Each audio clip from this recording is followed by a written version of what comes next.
100 years ago, Fidel Castro was born. At the age of 32, his Cuban Revolution succeeded and he came to power. He promised free elections and a better life for Cubans, but none of that ever happened. And today, Cuba is experiencing its worst crisis.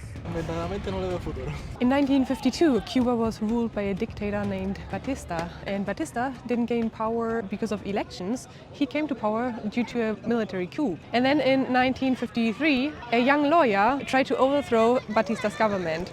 This was Fidel Castro. However, the attack failed and Fidel Castro was arrested. 2 years later, Fidel Castro got released from prison and he went to Mexico, which is where he also met Che Guevara. Together, the two men were building up a group of about 80 men and they returned here to Cuba. And they tried another attempt to overthrow the government.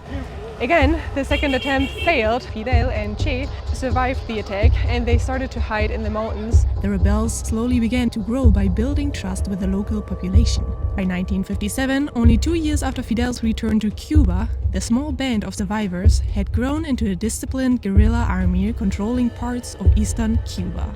And this here behind me is the city hall of Santiago de Cuba, and on this balcony behind me, this is where Fidel Castro declared the revolution a success. After the declaration of success, the US got involved into the situation of Cuba and also involved into shaping the situation Cuba is in until today. After the revolution took power in 1959, the relations between the US and Cuba deteriorated quickly. With what started as nationalizations, a Cold War crisis and the missile crisis later ended in the modern history's longest embargo. An embargo that lasts since over 60 years and impacts Cuba today more than ever. Comment video and I will send you the link to my full documentary on the Cuban Revolution. Follow along for part 2 and learn more about life in Cuba today in 2026.